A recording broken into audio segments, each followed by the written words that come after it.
Good morning, Hayom Yom, Hei Iyar, the 20th day of the Eimer.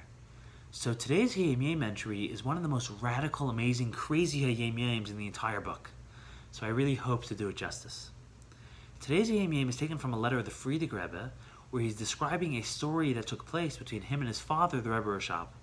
And at the end of the story, at the end of the letter, he tells us how his father, the Rebbe Rashab, turned to him and shared with him two ideas on the importance of Ahavas Yisroel, on the importance of looking out for our fellow Jews. And the first thing that he shared with him is actually the content of another Hayom Yom entry, the entry of Vav Adar Aleph. So go check that out if you want to know what that is. But the second thing he shared with him is the content of today's Hayom Yom. And what he shared with him is a radical statement, a radical teaching of the Baal Shem Tov. And actually the way we know this radical statement of the Baal Shem Tov is the Baal Shem Tov shared it with his student Reb Mordechai Hatzadik, who was one of his greatest students, who was actually instrumental in spreading Chassidus to White Russia. And then Mordechai Hatzadik shared it with the Alter Rebbe. And the Alter Rebbe passed it on to us. And what the Baal Shem Tov told Reb Mordechai was, he told him these very words. He said, "A neshama kommt herab auf der Welt und lebt ab 70, 80 Jahre, zu lebt an jeden Teva begashmias und befrat in Ruchnias." Which means, a person is born, a Jew is born and lives an entire lifetime, an entire lifespan of 70, 80 years, with everything that includes childhood, teenagerhood, marriage, career, family, old age, the whole 9 yards, the whole human experience, all the ups, all the downs of life, all of that is just, it's all to position you to do once a Jew a favor, to do one Jew a favor. And that's even a physical favor, even a financial favor or a medical favor for another Jew. Your whole life was just building up, just leading to that one favor. It's all for that. And he said if sometimes many Jews' whole life is just to do one physical favor for another Jew, a medical favor or a financial favor, then for sure, many Jews, their whole life is to do one spiritual favor for another Jew. To help another Jew come a little closer to Yiddishkeit. To help another Jew discover Judaism. Make them a better person, make them a better Jew. That's what the Baal Shem Tov told Reb Mordechai. Now just, the reason why he uses 70, 80 years as the example of the lifespan is he's actually drawing upon Tehillim. There's a pasuk in Tehillim that says the average lifespan of a person is 70, 80 years. Now elsewhere the Frieidker Rebbe tells us more details about what happened when the Baal Shem Tov told this to Reb Mordechai, and he tells us how Reb Mordechai himself at one point actually discovered the Baal Shem Tov and discovered Chassidus. And he was loving it. He was drinking it all in. And then the Baal Shem Tov one day shared with him this thought, shared with him this radical idea. And right away, Reb Mordechai's mind went to, and he started thinking about two of his childhood friends that he had grown up with. And those friends had never discovered Chassidus. They had never been lucky enough to discover the Baal Shem Tov. And he started thinking to himself, what the Baal Shem Tov is probably telling me is, it's very nice what I'm doing, but really my life's task is to do my friends the greatest spiritual favor, and that is to introduce them to Chassidus. And he started thinking, maybe I should go look for them and find them to bring them and introduce them to the Baal Shem Tov, to introduce them to Chassidus. But he was very torn because he was loving it here. He was loving it by the Baal Shem Tov. He didn't want to leave. But this other voice in his head was telling him, you gotta leave. This is what the Baal Shem Tov is telling you. And he was going back and forth. He couldn't really, reach a conclusion. And finally, after struggling for a really long time, he decided he's going to go find his friends. And one day he got up and he was leaving town to go find his friends, and he didn't tell anyone what he was doing. And while he was leaving town, the Baal Shem Tov's attendant came running after him, and he said, the Baal Shem Tov wants to talk to you. And he came back and he came into the Baal Shem Tov's room, and the Baal Shem Tov told him, thank God you won that struggle. Thank God you made the right choice and are going to find your friends. And then the Baal Shem Tov went on to give him all different kinds of instructions about his journey. And a long story, but that's that. That's the statement of the Baal Shem Tov. Now the Rebbe talked about this radical statement of the Baal Shem Tov many, many times. And he added many, many points, many nuances, many very, very interesting things. And I'm going to share with you a couple of them, of the most crazy ones. So first of all, the Rebbe said, from the Baal Shem Tov statement, that your entire life's mission, your entire life's purpose, the reason why you live your whole life, it's all for one thing. It's all to look out for another Jew. It's all to help another Jew physically or spiritually. From that, we can basically conclude that the worst possible sin you could ever do, the worst thing you could ever do, the worst thing in life to ever do, is to hurt another Jew, to wound another Jew. whether that's physically, emotionally, mentally, financially, in any way, medically, to hurt another Jew is the worst thing. It's the worst betrayal of your mission, of your life's mission, because if your ultimate life's mission, if your whole purpose in this world is to help another Jew, to do one favor physically or spiritually for another Jew, then the worst thing you could do, the biggest betrayal of your purpose, is to hurt another Jew physically or spiritually.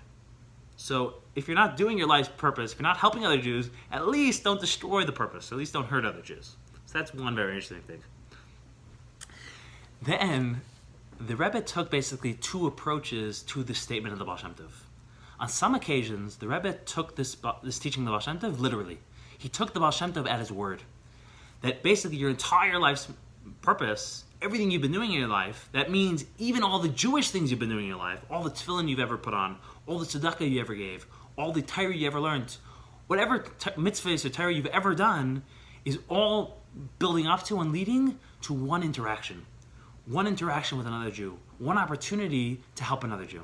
And more than that, said the Rebbe, what he's basically saying is, throughout our lifetimes, we do thousands of acts of Ahavas Yisroel, if not tens of thousands of acts or hundreds of thousands of acts. But the Baal Shem Tov is saying, basically, that even most of the Ahavas Yisroel you do is not really the point. All of that, all the Ahavas Yisroel you do, all the help you give other Jews, it's nice, it's good, but it's all really positioning you for one interaction. Your whole life is built around this one interaction somewhere in your life, and everything is leading up to is positioning you for that moment. Even the Ahavas Yisroel you do is positioning you for this one opportunity of Ahavas Yisroel, this one opportunity to help another Jew. So the Rebbe said you have to be on your toes. You don't want to blow that moment. We don't know which moment it is. We don't know which interaction it is. Any interaction we have, every opportunity we have to help another Jew, that might be the one. This might be the thing that everything we've gone through in our entire lives is leading up to this moment, is leading up to this point. Crazy, crazy thing. And the Rebbe actually shared how someone had written to him, it sounds like a shliach had written to him, how he feels like he's out here in the middle of nowhere and there's not really that many Jews, and he feels pretty pointless, and his life is pointless, and he's not really accomplishing anything or doing anything. And he asked the Rebbe to like see that he's doing something productive and he's actually accomplishing something in life. He wants the Rebbe to map out for him what he should do every day, what he's accomplishing every day. And if the Rebbe can't give him goals for every day, tangible thing that he's accomplishing, then he should leave because he's not really doing anything. And the Rebbe said, doesn't this person realize, doesn't this person know the teaching of the Baal Shem Tov? If he even meets one Jew, maybe that's the purpose of his life. Maybe his whole life was set up, sitting out there for a month, for a year, for 5 years. It was all to position him for one interaction with one Jew once, and that is his whole life's mission. And then the Rebbe said something crazy. He said, even if he never meets a Jew, even maybe his whole life's mission is that one time he should meet a guy, and the guy should be impressed by him, should be impressed by this Jew, by this rabbi, and that way when that guy later on meets another Jew and has an opportunity to hurt another Jew, he doesn't, he refrains from hurting that Jew because he's impressed by Jews, he was impressed by this rabbi. Maybe that's the purpose of this guy's life. That's what the Rebbe said. And then the Rebbe said something else, which is really, really crazy. He said, from the fact that most people die long after they've done their last act of kindness, and many times people die years after their last opportunity to do an act of kindness, to help another Jew, that means that not only was everything up to this point leading to this one encounter, to this one act of goodness, to this one act of Ahavas Yisroel, to this one favor for another Jew, he says the one interaction, the one favor for another Jew which your whole life revolves around and is building up to, doesn't just apply to everything pre that point, but even to everything post that point. In other words, the reason why you came into this world was, let's say, to help another Jew at the age of 25, or the age of 45, whenever your interaction is. And since you already came into this world, Hashem already sent you in here and set you up to do that interaction at 45, to do that Jew a favor at 45. Once you're already here, he gives you Yechezkel, and as an offshoot of that, he lets you live out the rest of your life. He lets you live till 70, 80, 90, whatever it may be. But basically, your life ended the moment you did that act. But Hashem lets you keep going. He lets you live out the rest of your life. He lets you do other nice things as an offshoot from that one act. And the Rebbe said, where do we get such a radical, crazy idea from? Where did the Baal Shem Tov get such a nonsensical? It sounds crazy. What's the source of such a radical idea? Where did the Baal Shem Tov build this on? And he said it's based on a story in Yechezkel. In Yechezkel over there is describing how there was a small faction of Jews, basically, who didn't believe in Yechezkel. Yechezkel, one of the greatest Jews of the generation, the leader of the generation, the Nasi Hadar, a few Jews didn't believe in him. So Yechezkel gave this prophecy, how Nebuchadnezzar is going to come, and he's going to wage war on Egypt. And it's going to be a crazy, crazy war, because Nebuchadnezzar and Egypt were the two world powers.